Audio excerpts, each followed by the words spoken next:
Hey, Kat, welcome to the podcast. Hello, good to be here. Really excited to have you here today and looking forward to this conversation. So, I'm going to jump into it here. And why don't we talk a little bit about what you're up to and what your day to day is like as a staff designer? Yes. So I have been working as a staff designer at this point in my career for about 4 years, which has been great. I've experienced a lot through the different positions that I have held. And my day doesn't, it's funny because it doesn't feel that different from what I was doing as like a senior, mid-level, or junior designer. It's more that I think the work itself got more complicated. So I still do a lot of like meeting with product managers, designers, engineers. I'm still in Figma all of the time. I'm still thinking about research planning and thinking about ways to improve user experiences. It's just that instead of thinking about one screen or one part of a screen, I'm thinking about entire flows and I'm thinking about entire products sometimes. And sometimes it's pretty overwhelming and intense. But I think the other thing that's been interesting is that I've just built more self awareness. And so, really, the thing that makes a staff designer, I think, a staff designer is their ability to unstick themselves and to communicate and figure out what needs to be done next on some pretty complicated pieces of work.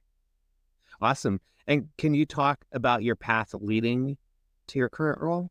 Yeah. So I started my first the way that I got into design originally was from a graphic design background, and I got into graphic design by way of fine arts. So I was an arts kid, and essentially, when I was in college, I learned about the fact that phones were just transforming, and the way that we use them was transforming, and our relationship to the internet was or with the internet was transforming. And so once I saw the potential, this was back in like 2008 or something like that, I was like, I think that I'm going to go do that instead of being an editorial designer, which was definitely a good life decision. And my first position was a junior web designer. And then I spent like a year and change doing that and really just being responsible for like an e-commerce website. And then it was like for a company, it was for NASDAQ, but it was as like they have like an event space. And so I was the person who was owning that website in particular. And then from there, I became an interface designer because in 2011, people didn't really know what UX was in quite the same way that I think they know now. Like if you were in the right corner of tech, you knew what it was. But it didn't really start popping off in my corner of the world in New York City, I feel like, until a couple years later. So essentially, like I did interface design for a little bit, and then I got my first position as a product designer.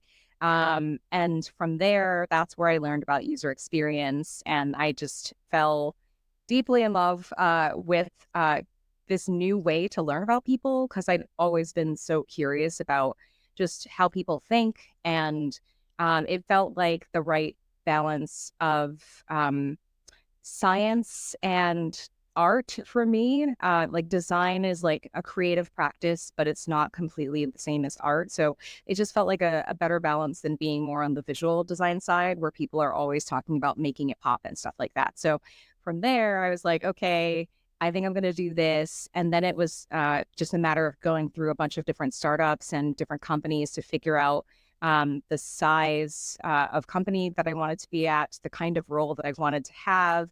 I was learning about the industry that I wanted to work in, also just really trying to find my fit over time. So I shifted around to a bunch of different companies and learned a bunch from each different place that I worked at. I think really working at Etsy was like one of my formative moments within my career. So that was like, I think about 6 years into my design career. And yeah, I met so many really great, talented people that I still keep in touch with. And one of the biggest things that I learned at that point was that I um, maybe wanted to be more of like I wanted to continue being a hands on designer. And I didn't really maybe want to be like a design manager, which I had tried. Like I'd done some intern management before. It wasn't really my thing. And so what I really liked at Etsy is that they had a path for people who wanted to keep being individual contributors. And Jessica Harley is like my inspiration. She's like an incredible designer that I got to be mentored by during my time there. And there were other people in that role too. And yeah, ever since I saw her work and the work of some of the other staff designers there, I was like, okay, this is my path. So then I became one myself, and it's been great. I think that is awesome, and I really appreciate how you moved around and you took the time to learn and figure out what you want to do and where you want to be. Can you talk about the games dev of Color Expo? Really curious just how you got this started. What was your inspiration? Yeah. So at the same time that I was learning about design in school, when I was in college, I also was learning about video game development because I I came from a home of people like my family. My parents and I would play games together when I was a kid. We would play board games, we would play video games together, and they are the people that got me interested in technology in the first place.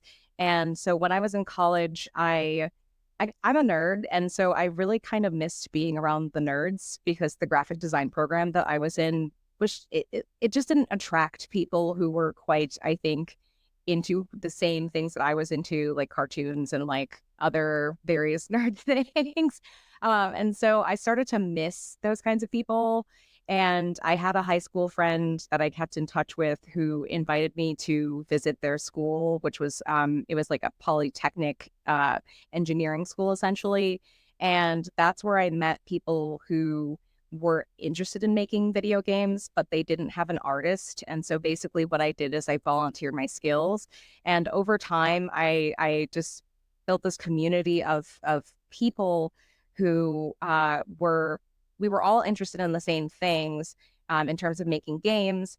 The thing that was interesting is that that group was very diverse, but a lot of the spaces that we would end up in weren't. And over the years, I started to feel a bit isolated. Like I was really happy to like know the people that I knew, but it felt like it was really hard to see other people who were like further ahead than I was at that point. I knew they were somewhere, but I just didn't know how to connect with them. So I didn't want to create an event or like a community that was like, let's get into games because I knew that there were already people there. And so the way that we framed this event, because that's what Game Devs of Color is at this point, is an annual event that highlights creators of color from across the world. We really wanted to just kind of put up the bad signal and say, hey, if you're interested in, nerding out with us about something that you're really passionate about, then this is the space for you. You don't have to spend a bunch of time doing the diversity 101 conversations. You can actually just concentrate more on, maybe it's like talking about the importance of like including indigenous culture within games in certain ways, or maybe it's talking about a story that's very personal to you and how you imbued it into your video game. Like that's the kind of stuff that we want to talk about. And yeah, it's always very inspiring, and especially in years where there are lots of layoffs happening, particularly in the games industry, it gives me and it gives the community a lot of energy. So that's the thing that's kept me going personally, because as you know, as a community organizer, there are some times where you're just like, should I still do this thing? Is this still helping people? Like, I don't know if I should keep doing this. But every year, we speak to people and they're just like, yeah, keep going. And so at this point, we are in year 9, which is really wild to think about that we started this, almost a decade ago and it's still going. But yeah, we've had so much support and I'm really grateful to everybody who comes through and who's participated in the event. And hopefully we'll have a good set of people this year. I mean, we definitely do have like amazing presenters and exhibitors, but I just hope that people show up. That would be nice. I'm sure they will. And congrats on the success that you've seen with that so far. And I really like how you took something that is a passion of yours and actually turned it into a path that's been meaningful. Yeah, it's been awesome because like we've been able to give away like hundreds of thousands of actual dollars of money also to people. So like that's the other part of this that's been cool is at first it was just like let's nerd out about games together. But then it became like, oh cool, like companies actually want to give us money and we can give some of it to people and we can help them make their own games. Like we can actually fund the work that they've been trying to do and like help support their creative vision. So that's been like really truly the best part of all of this is, kind of transitioning it from just like content to, hey, look, like actually, we can send people to various other gaming events that are incredibly expensive normally. So we can, kind of like reduce the barrier to access. And then we can also actually give people money to use for creating their game in whatever way that they want. And yeah, hopefully we can keep doing more of that, maybe some educational work as well in terms of like, how do you build a business that is successful while making games? Like we have so many ideas to keep building this. It's fascinating, and I could ask you so many questions about what you just said and how you work with other companies and how you've built that up. But there are so many things that I want to ask you about. You do a lot in the thought leadership space, and I'm curious what led to the passion for thought leadership. I mean, we met at a UXDX event at a forum where you did a great job, and I know you get around in the conference scene and do a lot of speaking. So what got you into that? Gosh, yeah, I like to approach thought leadership from the perspective of sharing the things that I'm learning. I like to document just in general. I'm the kind of person who is always profusely taking notes, and it's kind of a way for me to remember things and to remember how I thought about things at a certain point in time. So that's what originally encouraged me to start writing. And I love blogging. Like I will never let blogging die. Like I will be the one person keeping blogging alive if everybody moves on to other formats. Because I don't know what it is about writing, but I think, yeah, I really enjoy writing, number one. And I think through the process of writing, I realized like, okay, cool. Like sometimes I say something that resonates with people. And I was lucky enough to, in my first product design role ever, have a manager who encouraged his reports to actually start applying for speaking at conferences. I think the original idea was, it was a small team and we were trying to build a brand for the team. And so, going to conferences essentially gets your name out there so that you can attract more talent. And that was like all good and well. But I really thought about it more as a way to meet people and to like to build my own network and to also get inspired. And I noticed that during some of the peak years of just like hiding indoors and trying not to be sick, like in 2020, that like my feelings about design just like kind of wavered a lot. And it was hard to see the worth of doing some of the work, to be very honest with you. And part of that obviously was just like, what does it matter if like, the world is literally on fire? But I recognize now that like part of that was also I wasn't going to actual events where I could meet other cool people. And I felt so energized now that I'm getting to do more of that. And I'm glad that we got to meet at one of them, for example. And yeah, so like part of the reason I got really excited about doing public speaking is I realized that it was almost like a way to throw out, a signal to people who might resonate with the message that you are trying to share.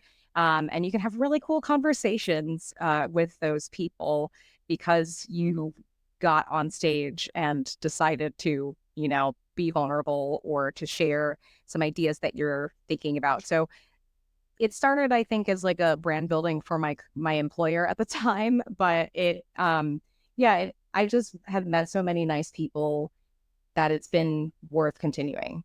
Yeah, it's one of those things you can't stress enough. The power of networking and starting networking early on and building your own personal brand, getting involved with conferences, writing, speaking is one of the best ways to do that. And you learn so much from doing it. And it's, I think, a confidence booster, being able to get up there and actually speak and deliver a message? Yeah, I used to be so shy, and I still am very shy. I'm always like the person who, like, if I don't know anybody at the party, I'm in the corner somewhere, or like if I know one person at the party, I am only talking to that one person.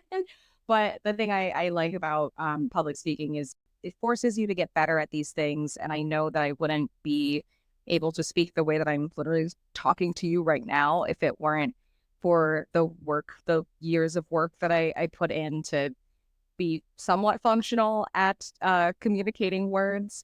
But yeah, I'm a huge fan of it because it really is important. And yeah, building your network is great in any way that's comfortable for you. So, okay, we're going to move on here. Reflecting back on your own career, what are some key lessons you've learned throughout your career that you would want to share with others? Yeah, I think one lesson is we're all just figuring it out. I think that it's really easy to assume that like everybody around you knows the secret and that you're the only person who's just like freaking out all the time. But like the more senior I've gotten, the more I've realized like, oh, like, no, you still pretty much feel that way kind of like all the time. But like some people are better at like just acknowledging that that's, happening in your brain, and they're better at like figuring out, a hypothesis regarding like what could help you move forward in some way. So you're always going to have these moments of just feeling like I'm overwhelmed, I'm not qualified to be in the room, like I can't believe they've tasked me with this thing, I can't believe they trust me to do that. Like this is an eternal part of existing in the world of work, I'm guessing, based on my personal experience. So that's number one. Just everybody's figuring it out. We're all just human beings here. It's important for people to understand that you're never, and then we're all, regardless of how long you've been doing anything, you're still trying to figure it out and you don't know what's going to happen next. I think another thing that I would say is sometimes you're gonna have to go a path that maybe is not clear or easy. It's okay if the thing hasn't been done before, or it's okay if it has been done before, but like kind of differently. Like if you have opinions to share, for example, like try it out. If you are interested in, for example, becoming like a staff designer and you've seen other people do the position, but they haven't quite done it in the way that you think that you would like to do it, you should still try. That's something that like I personally recognized. I'm really happy that I got to see Jessica Harley in particular try being a staff designer in the way that she was. And I think that inspired me a lot. But yeah, like I think before her, I honestly didn't know, like I thought that being a staff designer kind of meant that you had to like just be like eagle-eyed on people's work and like go into their Figma files and like be really like hypercritical of them. Like it just there was just like a persona of like what I think people thought that kind of leadership looked like. And I think that when it comes to being a leader, I'm learning that the meaning of leadership is changing constantly. Like there have been I've seen like management resources from like Harvard Business Review about how like executive presence is changing, which is really interesting to see because I think like it's helped me to also learn, which is what is probably lesson number three, which is to not be so rigid about things. And I see that in so many regards, like don't die on that one hill for no reason. When you're thinking about like releasing a design and maybe it's like maybe I don't know, there's like more flexibility that we can have as creative people. There's more flexibility that we can have as leaders, and I've learned a lot about like the power of negotiation, like I think power of social capital, but also just understanding that like concepts change over time and that you have to figure out how to be more adaptive.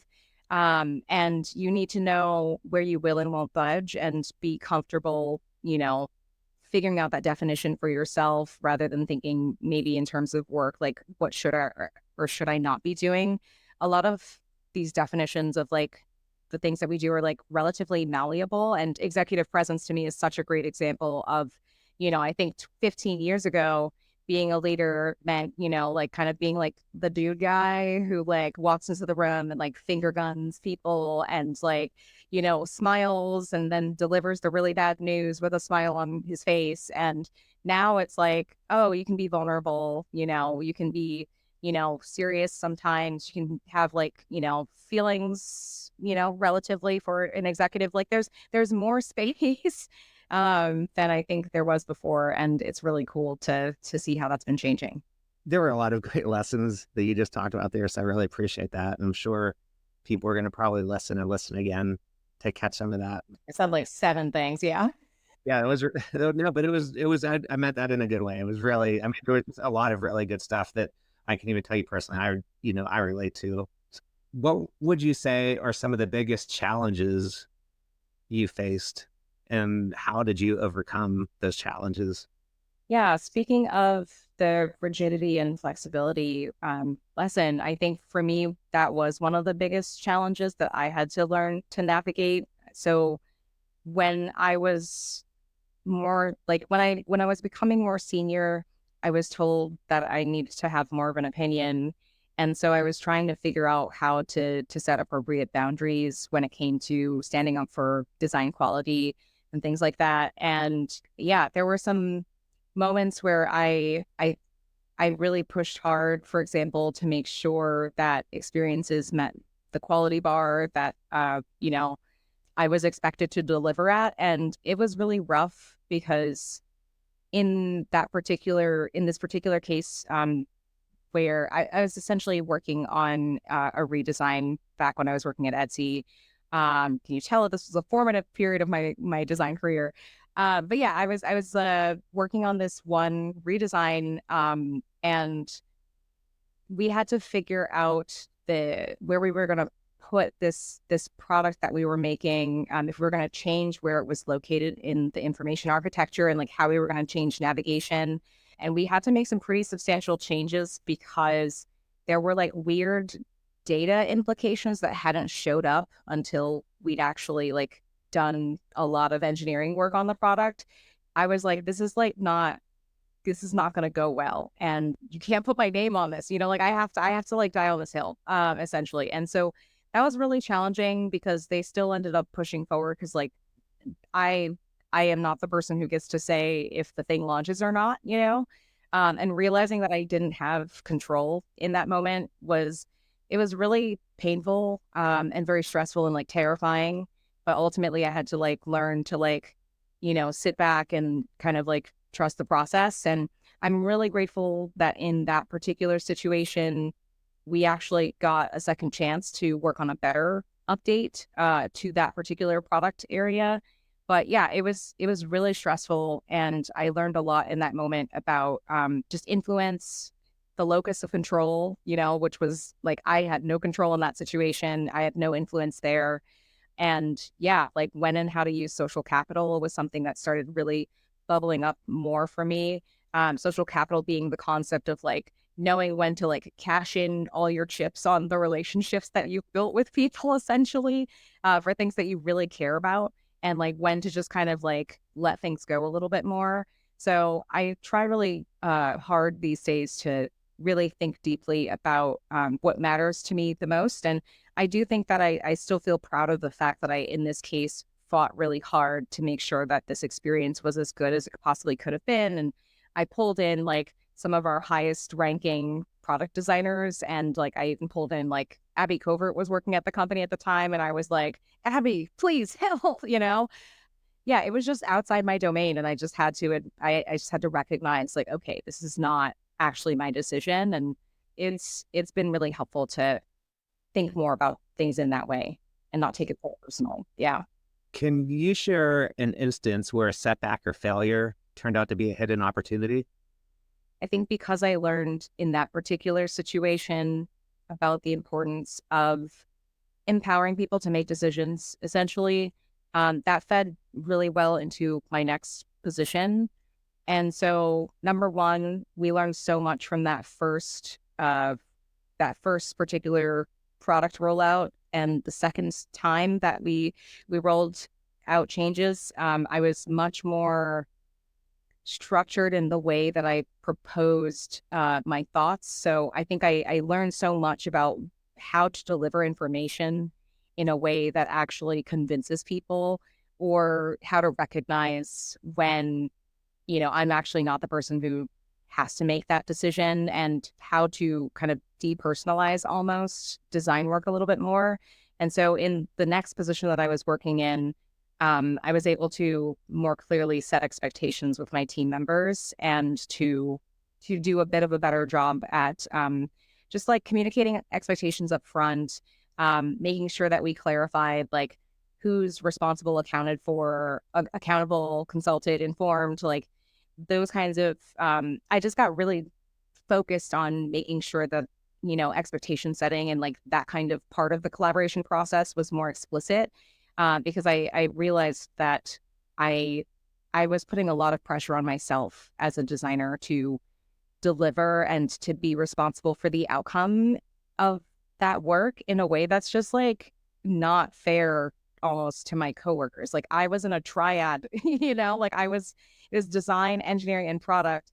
And I was over here like design is the end all be all. Like I'm personally responsible for the outcome of this work. And that's like not true. So yeah, I think that really changed the way that I think about the work that I do. And yeah, I've done a lot more work to figure out also things like, making sure that design and product have relatively clear boundaries, which is always hard to figure out. But yeah, I think it's been great to recognize like I am in fact only responsible for the experience quality, the visual presentation. Most of the other things I can put in, I can provide input, but yeah, it's outside the bounds of my job description. Can you recall a moment in your career that significantly influenced your path? One that's really major is so after a couple of jobs after I started becoming a product designer, I worked at SoundCloud, and that was another formative moment for me where I got to work for an international company that was created by two Europeans, and I mean, yeah, it was like mind blowing to just learn about like European work life balance. Number one, but I think in particular, that was where I actually got to learn that I didn't maybe want to manage people, or maybe I wasn't ready. Maybe at some point I will feel like I'm tired of the pixels, and, my entire uh, focus will transform into being interested in org design to the degree where I actually decide to become a manager. But I think in the short term, I think, yeah, in that moment, when I had the opportunity to hire and manage these two interns, I was just like, wow, number one, this is a whole other job. I did not realize that this was going to be so different from the other work that I do. And yeah, that was a moment where I realized I don't think I actually want to do this, at least right now. And I think it's a constant conversation, because I think as designers, we just like, we see problems and we want to fix them. So like onboarding is broken, oh, I'm going to fix it. Like there's all kinds of little things where I think designers dabble in, operations and like work design. But yeah, I think for me working at SoundCloud and having that experience of getting to manage these two interns who I still keep in touch with, yeah, it was a great moment for me to reflect and to recognize that I really liked being more hands-on. Really good insight, and like I had to kind of go back a little while to find that one. What specific skills or mindsets have been crucial for you in navigating twists and turns in your own career? Yeah, I would say a lot of it is more what I think people call like the soft skills. So I think, yeah, like learning more about really just how to communicate in a way that's, that sets boundaries while also being like respectful and open. I think it's a hard balance to like navigate, where like I think you can be like nice, but like not firm. And then I think there's a lot of people out there who are like very firm, but like that just creates a situation where it's like people think that you're like not approachable or like just the vibes are off. And I, it's really interesting. Like the thing that I think has really helped me in my career in particular is the work that I've done to try to build bonds with people. I do a fair amount of culture work, I would say, as an individual contributor. But I think it comes from a place of understanding the value of human connection and the benefits for the product work that I do. When you have strong relationships, strong working relationships with people. So honestly, yeah, it's a lot of like investing in like the relationships and like the human side of the work. Of course, also, you know, building out my skill set of like various UX techniques in terms of like, oh, like workshopping and you know, there's always a new tool that's out there. Honestly, the stuff that's really gotten me to where I'm at is mostly just like trying to figure out how to continue to be, hopefully, fingers crossed, and a fairly empathetic, kind person without, well, like still having an opinion, you know, and being able to express that. Yeah, and it's interesting. Everyone I've talked to so far doing the podcast at some point has brought up empathy and trust and caring about people as something that is an incredibly important piece of their career success. Because the Figma stuff is like easy in comparison and to, you know, like figuring out how to have that hard conversation or how to advocate for something that really matters for you and knowing when to hold them and when to fold them. Like that is so much more complicated than, I mean, I love spending like 2 hours, like just coming up with different design directions for things, but then you have to actually make a decision about it. And that's way more challenging. And you have to be able to explain it, and you have to be able to sell it, and you have to be able to work with other people to make it come to life.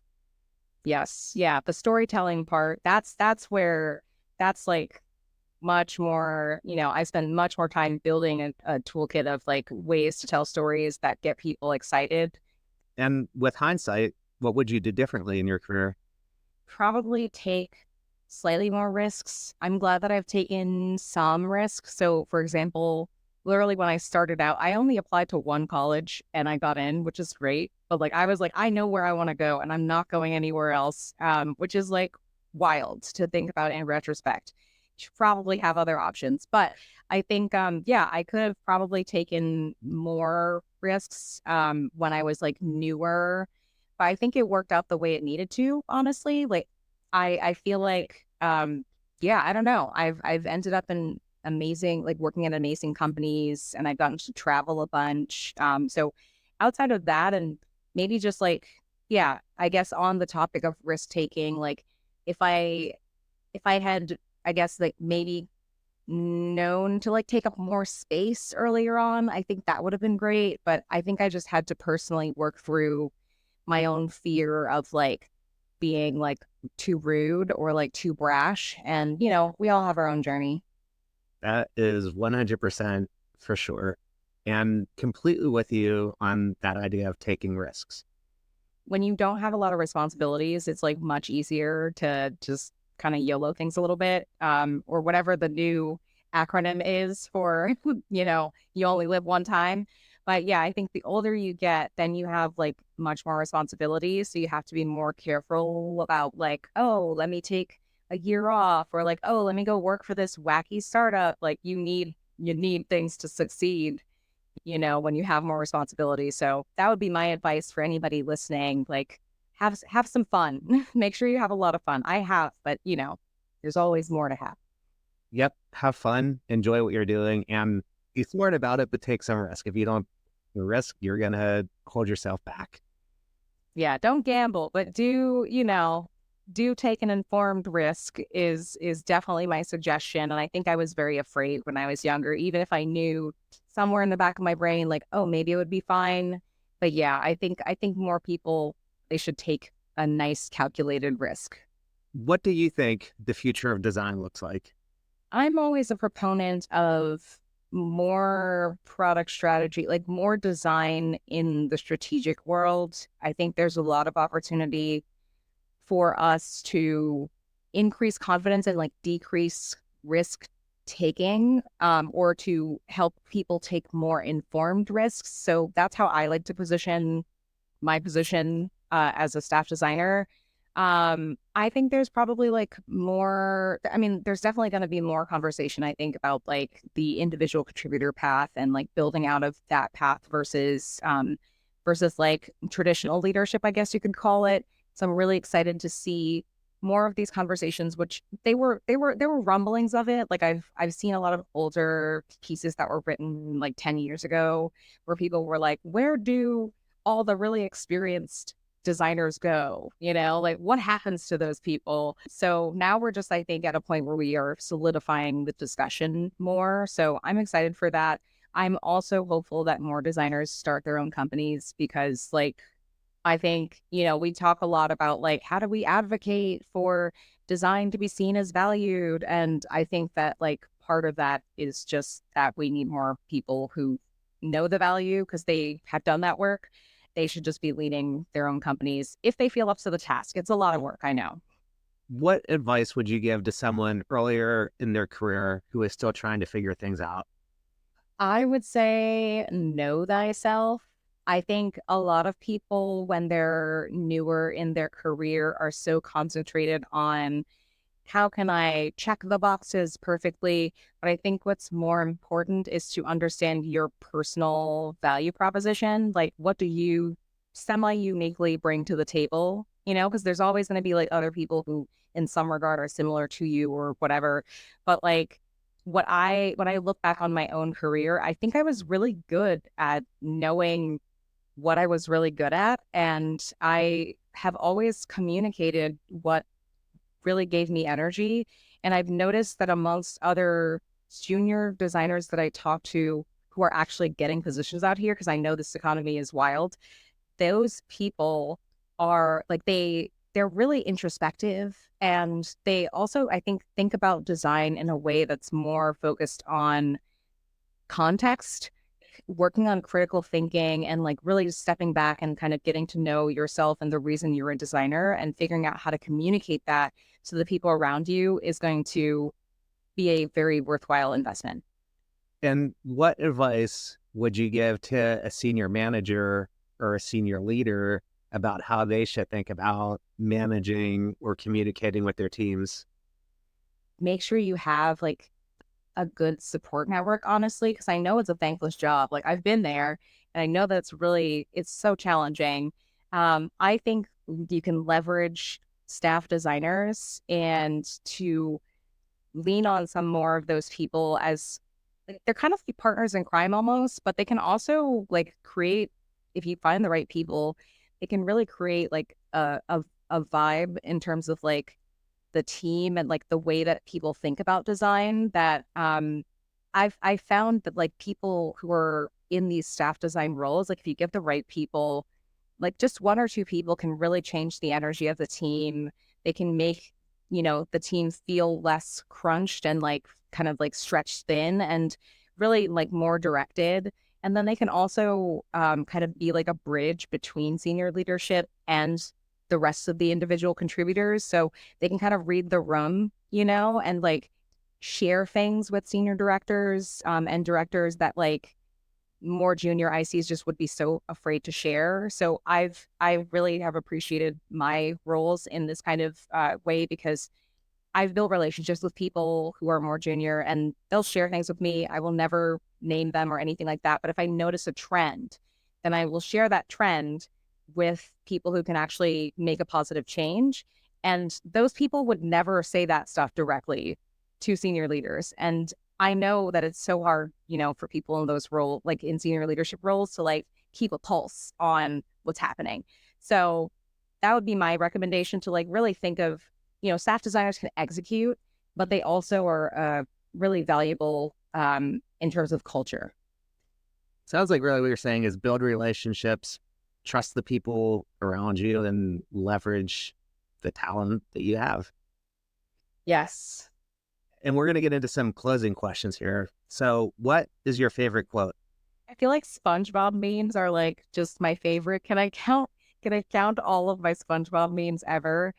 today I was at a meeting and we were just saying like imagination with like the rainbow hands. Like I think like those are like my favorites. They're not like a traditional quote. I just kind of I live in memes, and I'll be your meme participant who just references memes all the time. So yeah, I'm a huge like SpongeBob referencer, and I don't know. I think like the thing that I like about it is that like SpongeBob is very silly, you know, but also like very talented, and that's kind of the energy that I like to bring to work. So I think that's part of why that's the first thing that popped up into my mind. That works. And I'm gonna start doing some research on SpongeBob and see what I can pick up there. He's very talented. He's a very good cook. Like he's incredible at his job, and he's also very silly. Yeah. There is a lot of great content out there. Is there anything you're looking at now or anything that you would recommend people take a look at? I mean, everything that Sarah Walter Beschers has ever written is really good.